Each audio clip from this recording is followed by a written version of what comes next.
my goal is to make a town. I'm working on a new project called Embermoor in the Canterfell region is the region that we're going to be calling it. Don't have too many plans for this region yet. I know that I want to have it have a mineral deposit, and that's about it. So most of what we're going to do is roll up a town using Spectacular Settlements by Nordic Games. It is my favorite random resource for rolling up and getting ideas for content. So just going to look through the book a little bit here, just kind of show you what you can do with it. We're going to be focusing on town, but we can do a whole bunch of things. You can do trading posts, villages, towns, cities, capitals, fortresses. It's pretty comprehensive. I use it kind of like a writing prompt. Get the structures of something that I don't really have any specific details about, and it just kind of like gets my imagination going to flesh out the content.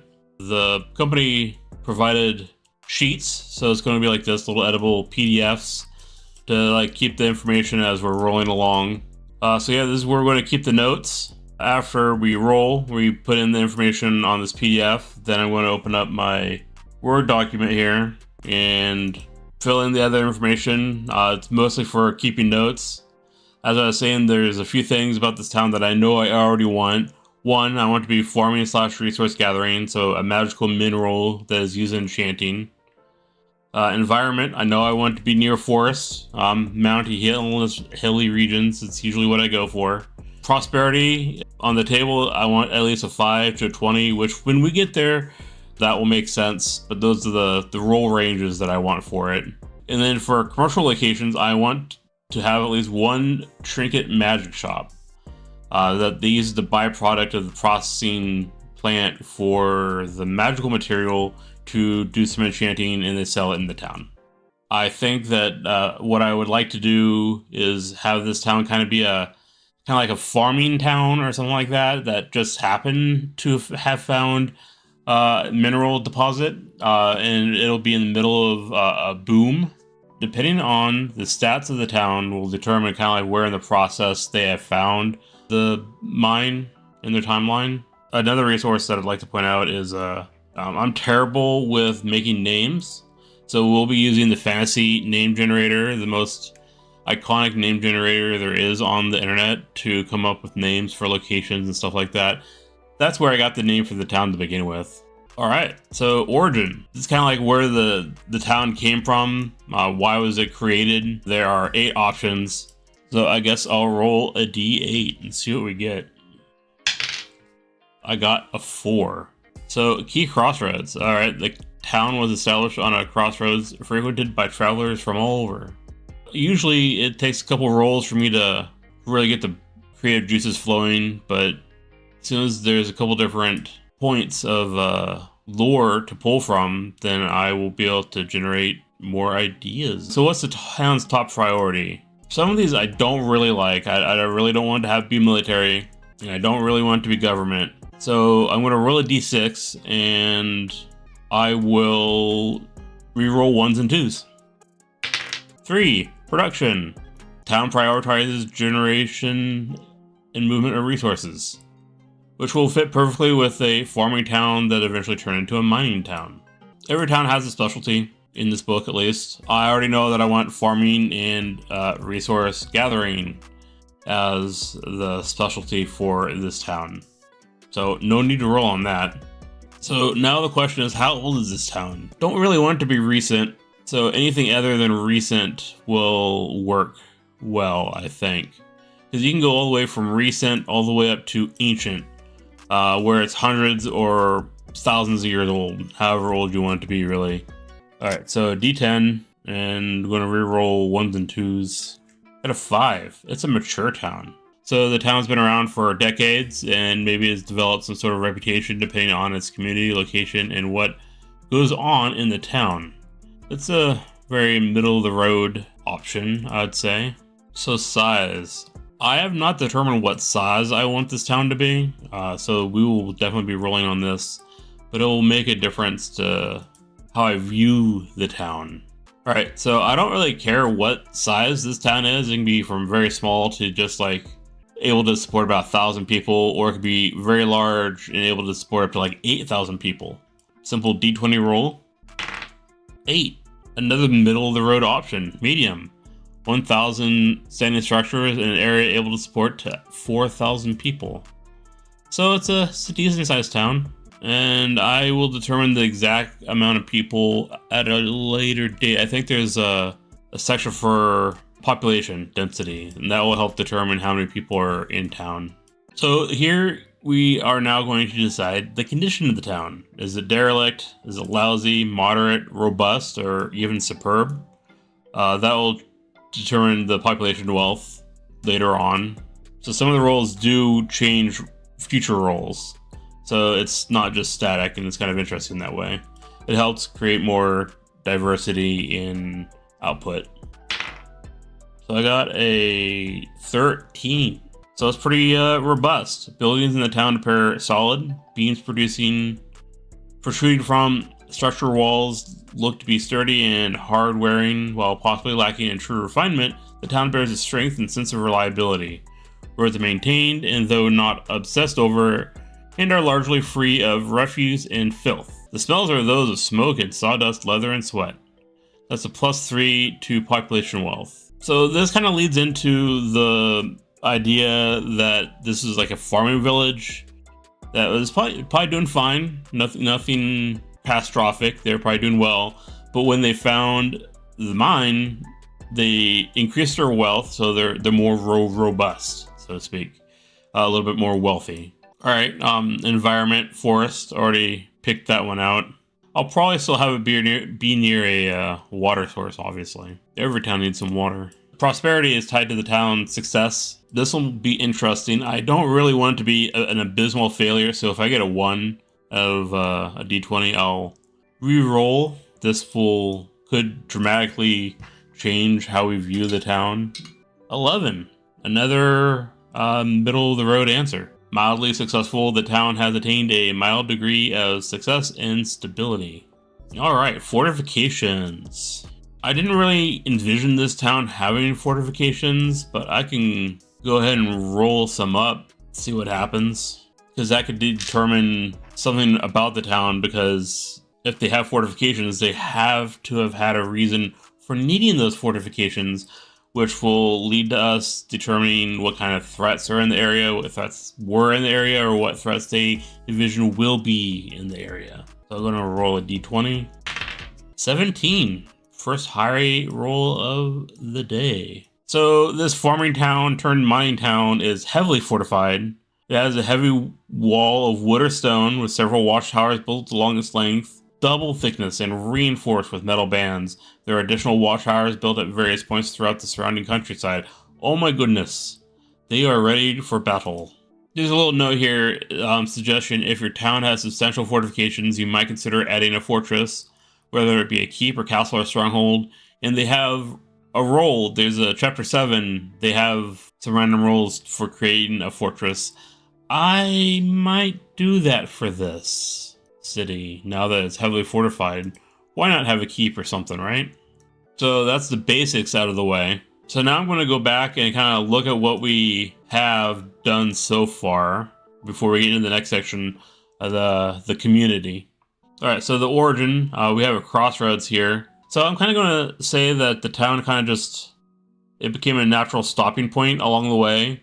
Let's say that it developed as a crossroads inn. In fact, the oldest thing in the village or this town will in fact be an inn called the Crossroads Inn.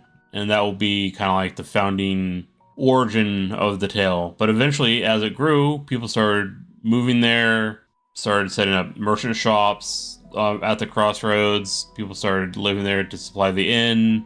And it snowballed into a town that was built up around crossroads.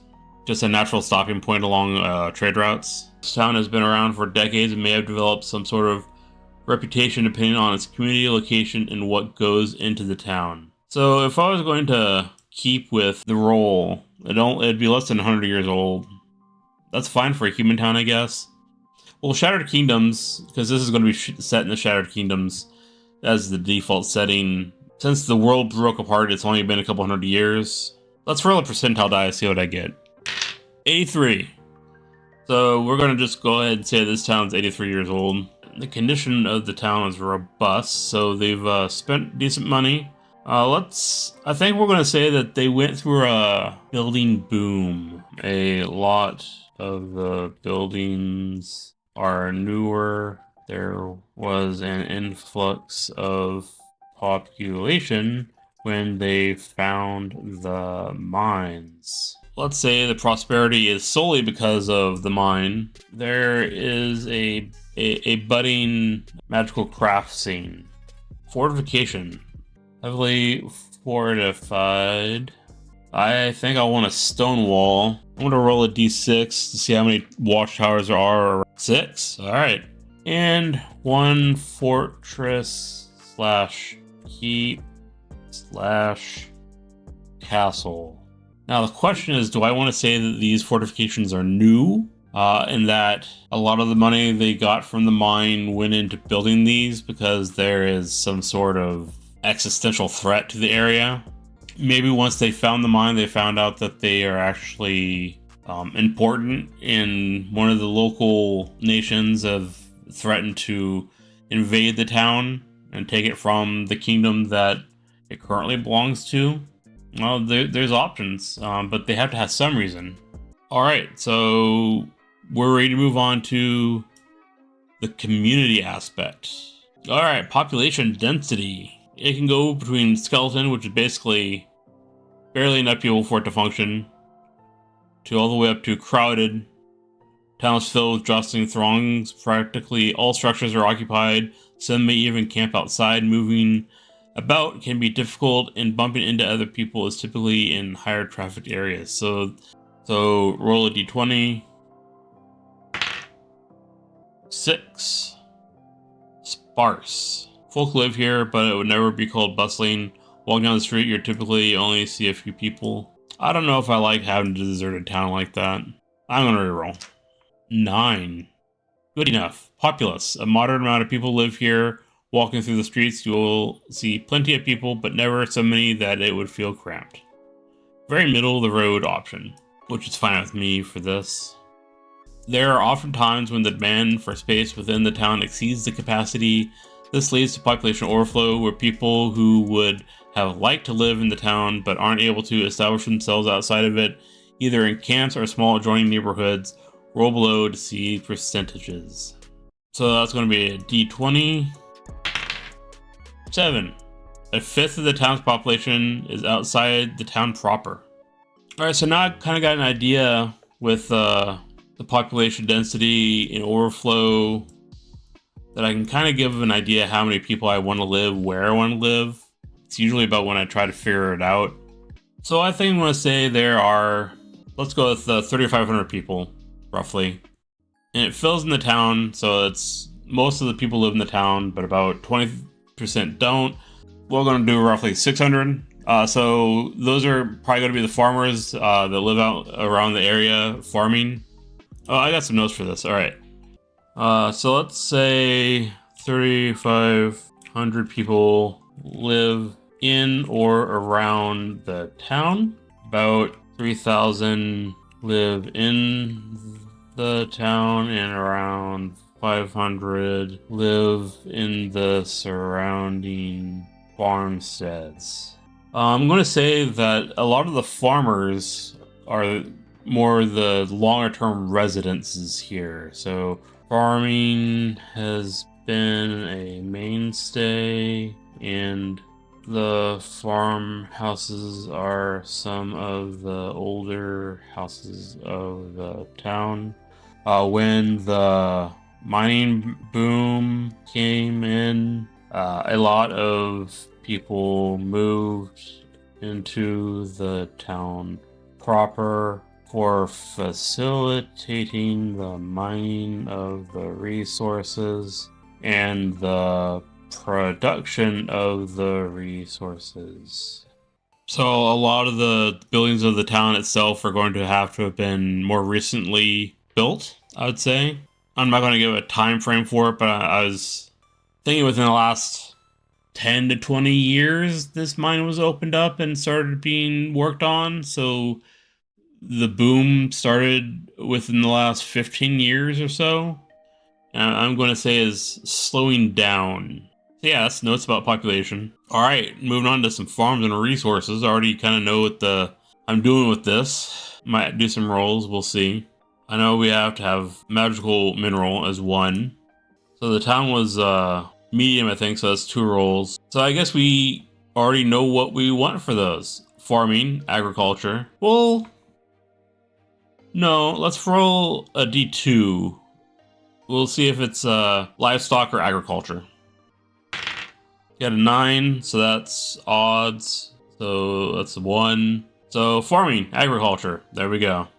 All right, so now I'm gonna get a grip on what kind of traffic they get going through town. I'm gonna go ahead and roll a D20. Oh my, 18. Masses. Huge groups of people always seem to be visiting. Congestion could cause difficulties if the town is unable to cope with very large amounts of people. And I think this works really well with the crossroads idea, where they're kind of like in the middle of a trade route. Rather than what I was originally doing with a farming town, I think maybe I might change it a little bit, that this town was originally more of a merchant stop, kind of lean into that crossroads like I was talking about earlier. And so a lot of the core building of the town itself will be to facilitate trade and moving of resources from through the town. So we'll have a larger collection of inns and taverns, and maybe more stalls, more area for merchants to house their merchant trains. Yeah, might have some warehouses because since it's a key location on the trade route, some merchants might want to use it as a place to hold some of their goods so they can transfer them back and forth for an easy flow. Some ideas here. Note that this means the town grew up facilitating a trade route due to the crossroads and continues to be an important city along the routes. All right, let's move on to +4 night activity. God, that's important. It's probably going to be in a wild town. Just watch it. It's going to be crazy. Night activity. All right, I got a +4 to this roll because of the visitor traffic. So it's a D20. Minimum quiet. It will not be dark. Let's see how wild this town can get. 10 +4. It's not very wild. It's a 14. Make sure I didn't miss any other modifiers.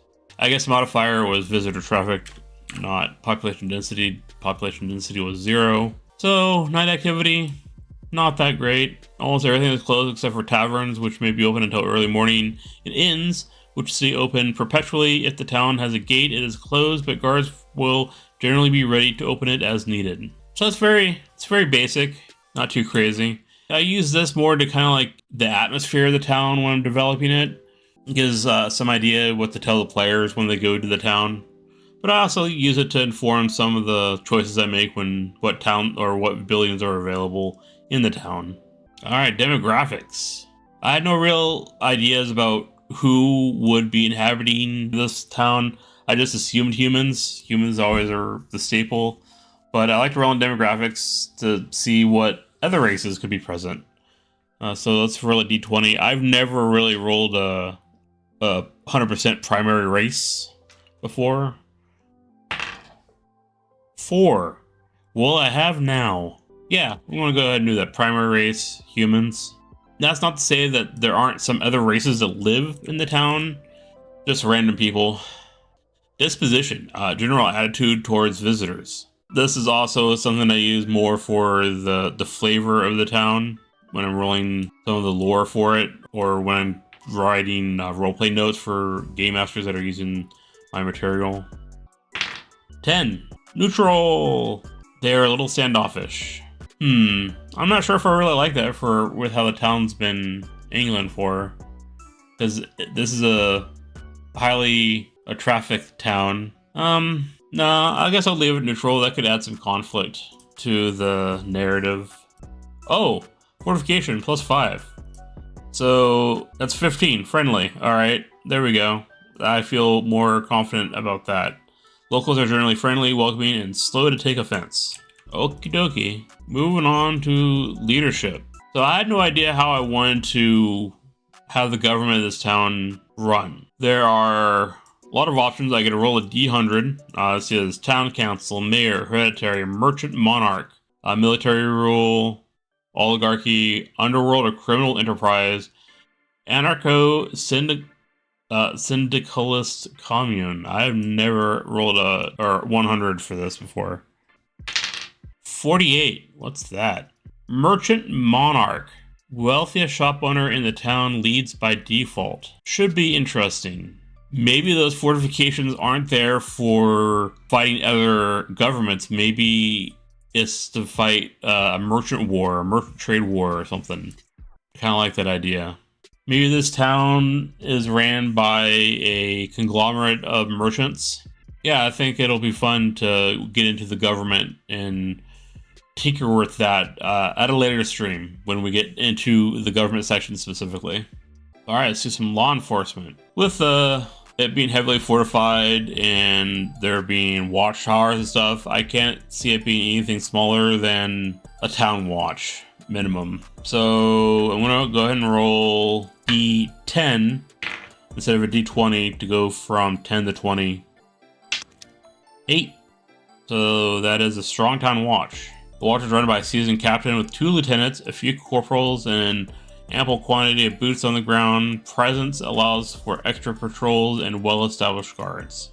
I was really leaning into the gearing up for some kind of fight. That's a +4 to crime roll. Alright, now we get to determine how rich are the people that live in this town. I'm fine with any of them. I don't really like destitute. I guess that would make it interesting, I guess.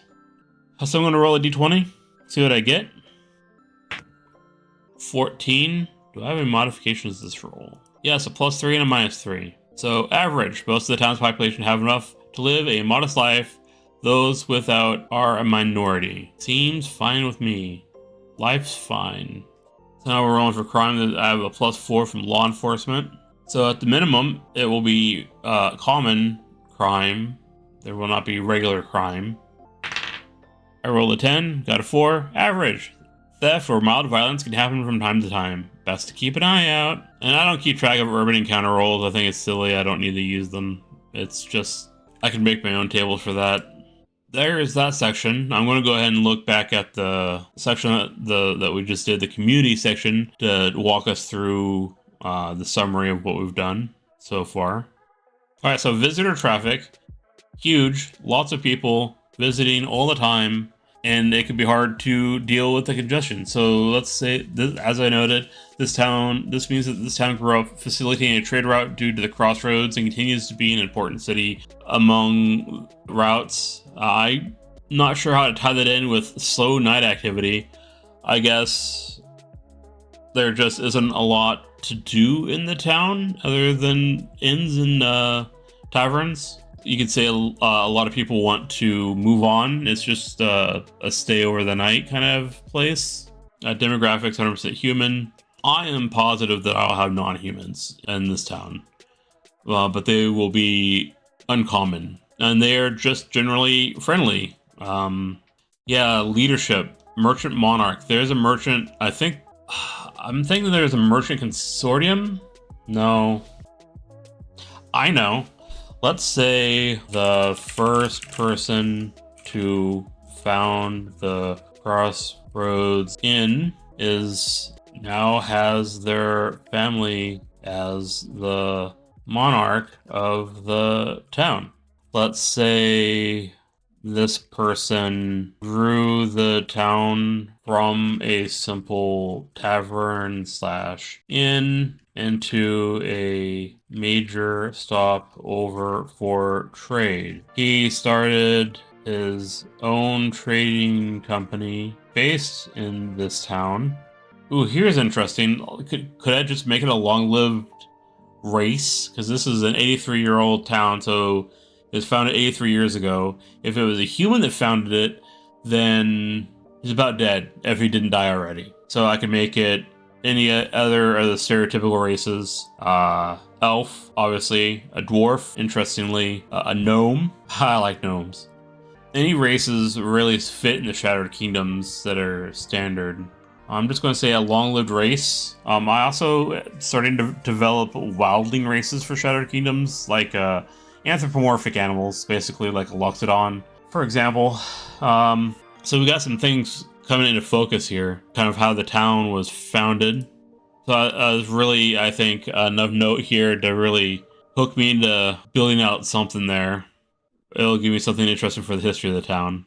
And I can deal with trade routes and trade consortiums and stuff like that. And it can open up an interesting political type of adventure for adventurers in the area. Strong watch, it goes very well with the strong fortifications of people to actually maintain the defense of the town. Population wealth, it's average, so I'm going to say the merchant monarch does fairly well and make sure the population is well treated, their livelihood is secured. Crime, average, don't got much to say about that. So yeah, it's an interesting community section. I think we got some good stuff here. So non-commercial locations, I think the town was medium, so there's 3. Non-commercial location type, roll a d4, and I get to roll it 3 times. 2, place of gathering. 3, place of government. 1 more. 2, another place of gathering. I want something different. I'm just gonna pick. No, even. I'll go place of worship, odd, place of education. Odd, place of education. Alright, so after I roll those places, then we go down to the individual sections. See, I got place of education. This is a D4. So let's figure out what kind of educational place they have there. 2, an archive/library. Alright, next place. Place of gathering, we got 1 of those. Near the D4. 3, gathering hall. And a place of government. Another D4. 1, chancery. Used as an official office for documentation and administration tasks. I think that will work very well with the merchant stuff. Alright, I think we're done with non-commercial locations. Commercial locations. This is the one where you roll a bunch of stuff and you find that there's a bunch of stuff you don't need to flesh out. But we'll roll them because fun. So commercial locations, medium 8. If you're a merchant, plus 2 commercial locations, so that's 10 locations. Oh my, we are going to be rolling for a bit. Alright, so we got to roll 10 times a d6 to determine how many shops and services there are. d6. 5, 1 service. 4, 2 services. 5, 3 services. 4, 4 services. Not going to be any shops here. 4, 5 services. 6, 6 services. 1, 1 shop. 1, 2 shops. 4, 7 services. 6, 8 services. Oh my, I don't know what this is going to look like. So 2 shops and 8 services. Let's see, it automatically starts with a general store and a smithy. I want a magic shop, so let's write in magic shop trinket. So 3 shops, 7 services. All right, so shops table done. Services. D100 time. This could make it a very interesting town. Not your typical town, I would say. First service is a 10. So a bathhouse. So they have a bathhouse here. That's nice. Next one, 11. Another bathhouse? Dueling bathhouses? 65. Stable. We needed a stable. We were going to put in stable anyways. Probably put in a couple stables. 84. Hired help. Cloak and dagger. That's always fun. Get some assassins going. Next one. 31. Which is House of Leisure. Provides entertainment or relaxation. You know, I'm going to re-roll that because with the town activity not really staying open very late, don't really want to have a House of Leisure. They got bathhouses. 69. Nice. Tavern. I don't know how many more I'm supposed to roll, but I'm rolling another one. 36. Inn. 1 more than I needed, but we need more stables. I can always add whatever I want to, I guess. It is my town. Say dueling bath houses. I kind of like that. Stable. Let's do 2, 1 for each side of town. Looks good. Quality, not going to roll that. Hired help size, I will roll that. So a D12. 2. Individual person. So cloak and dagger, 1 person. Small for a town this size. Yes, recent history. This is the extra intrigue. I roll this sometimes, I don't always roll it. So I'm going to roll it just for funsies. Recent history, D8. 4. Asleep. Working hard or hardly working. One of the guards manning the main gate was found asleep at his post. You can always use that for something. When we get to the hooks and adventure stuff, way down the road. Alright, let's roll for some noteworthy official. D8. 8. Master of stores. Oversees the town's stores of supplies such as grain or building materials. Fun. But what is their competence level? D6. 2. He's incompetent. That's unfortunate. Market day, events, don't really need those. So what's next? Interesting NPCs. Yeah, that's the end of the chapter. We successfully did it. We have rolled for Embermoor. The town has been created. Well, the framework for the town has been completed. So yeah, let's look at some of the notes here that we got from the points of interest. So we got a gathering hall, chancery, and an archive library. The chancery and library could end up being one and the same, but I probably should make them separate buildings. General store, smithy, magic trinket shop. I think the fact that the shops are less than the number of services is right on brand for this town, because a lot of it is just thoroughfare. People just coming through town, so they need to take a bath after traveling for a week on the road, or they need inns and they need taverns to keep people fed and entertained. And they need stables to stable all the merchant trains that are coming through. And I'm going to be using this hired help cloak and dagger person as some kind of intrigue for the town, for sure. I'm going to definitely have a criminal element now that there is a cloak and dagger person, and we will flush that out at some point. They'll probably be running some kind of business, and then under the table, they will be doing the cloak and dagger stuff. It's usually how I go. And extra intrigue, the only thing that really got me thinking is the master of stores is an incompetent person, which is unfortunate because they are building up a facility to withstand a siege, and he's incompetent. So that sucks for the town. Well, off stream, I think I'm going to work on codifying, solidifying some of these ideas, put it in a format where it's more easily accessible for me, and ordered in such a way that I can jump off from there. I'm not going to do too much brainstorming.